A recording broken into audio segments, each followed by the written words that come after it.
পাপে যখন গলা ভরে যায় তখন প্রত্যেকটা সিদ্ধান্তই মাঝে মাঝে নিজের জন্য ক্ষতিকর হয়ে যায়। দর্শক, ইরানের আসন্ন হামলার ভয়ে নিজেদের সামরিক প্রস্তুতি নেওয়ার পাশাপাশি আরেকটা ভুল ডিসিশন নেওয়া, ভুল একটা কর্মকাণ্ড করছে, যেটা নিয়ে সারা বিশ্বে ক্ষোভ তৈরি হলেও আরব শাসকরা কোনো ভূমিকা রাখেনি। আমি আপনাদেরকে স্পষ্ট বলতে চাই, এই যুদ্ধে আরবিদের চুপচাপ থাকা ভালো, কারণ আমেরিকা অনেক কিন্তু খেলাটেলা শুরু করে দিছে। যাই হোক, ঘটনা কী, ইরানের সম্ভাব্য হামলা কিভাবে মোকাবেলা করবে এই জন্য আইডিএফের বা সামরিক বাহিনীর যে যুদ্ধকালীন মন্ত্রিসভা আছে তাদের সাথে একটা বিশেষ বৈঠকে অলরেডি বসে গেছে নেহু।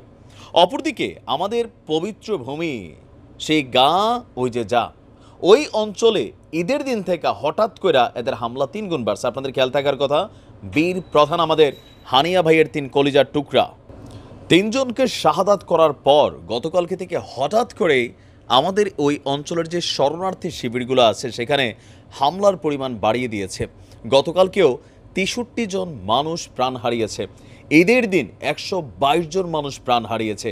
আর আমার ধারণা ইসরায়েল যেটা করার চেষ্টা করছে, যে এগুলা কইরা ইরানকে বোঝানোর চেষ্টা করছে যে তোমাদের এখানে যে জাতি আছে, জাতি মিন্স হচ্ছে আমরা সবাই তো একই জাতি, কিন্তু এই অঞ্চলে আমরা হামলার পরিমাণ আরও অনেক বাড়াবো। তোমরা যদি আমাদের এদিকে কোনো রকম অ্যাক্টিভিটিস চালাও তাহলে এই অঞ্চলের মানুষদেরকে তামা তামা করে দেবো, কারণ লাইসেন্স তো আমাদেরকে পশ্চিমারা দিয়ে রাখছেই।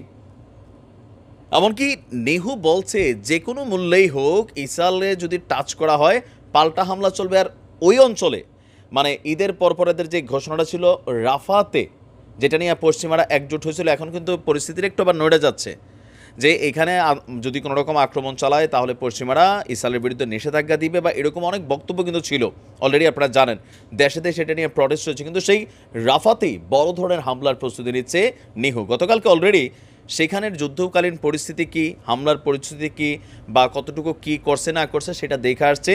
বলা হচ্ছে যে খুব শীঘ্রই বড় ধরনের একটা সেখানে অভিযান চলবে।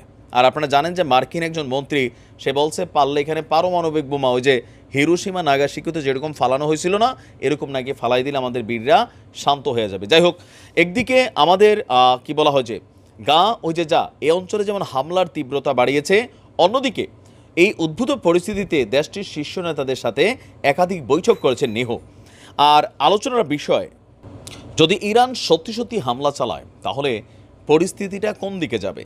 তবে ইসরায়েলের সর্বশেষ যেই প্রতিরক্ষা মন্ত্রী বা ধরেন এদের যারা আছে না একটু মাথা বি ক্লাস টাইপের, এদের বক্তব্যে কিন্তু এটা স্পষ্ট যে ইরানের হামলার পরপরই এরা সরাসরি ইরানি ভূখণ্ডে একটা বড় হামলা চালাবে। রেজাল্ট দুইটাই হবে, হয়তো বড় হামলা চালাবে নয়তো চালাবে না, চুপচাপ হবে, বিষয়টাকে কূটনৈতিকভাবে সমাধানের জন্য চেষ্টা করবে। তবে হ্যাঁ, পাশাপাশি আমাদের বীরদের বিরুদ্ধে, বীরদের তো একটা পশম খোলার মতো মানে ছিঁড়ার মতন সুযোগ নাই, যেটা করবে যে রাফাতে এদের যে চলমান অভিযান সেটা অনেক বড় আকারে তারা কিন্তু সেখানে করবে। হয়তো আমরা দেখতে পারি এমনও একদিনে 2-4 হাজার মানুষ শাহাদাত বরণ করে ফেলছে। আর এরা চাচ্ছে যে এই রকম ঘটনাগুলো ঘটাইয়া অনেকটা নার্ভাস তৈরি করার জন্য বা ইরানের উপর আমেরিকা যে কূটনৈতিক একটা চাপ তৈরি করতে চাচ্ছে, সেখানেও কাতার, মিশর, সৌদি আরব বা বাহরাইন, তুরস্ক এই রাষ্ট্রগুলো মিললে হয়তো ইরানরে একটু বোঝানোর চেষ্টা করবে তোমরা থামো, নয়তো দেখবো ওইদিকে পরিস্থিতি আরও খারাপ হবে। মানে একটা মানসিকভাবে ধরেন থাকে না যে আপনার একটু চাপচুপ দিয়া। বাট এই লড়াইয়ে থামা যাবে না ইরানের। দেখা যাক ইরান কোন ধরনের রিয়াকশান দেয়।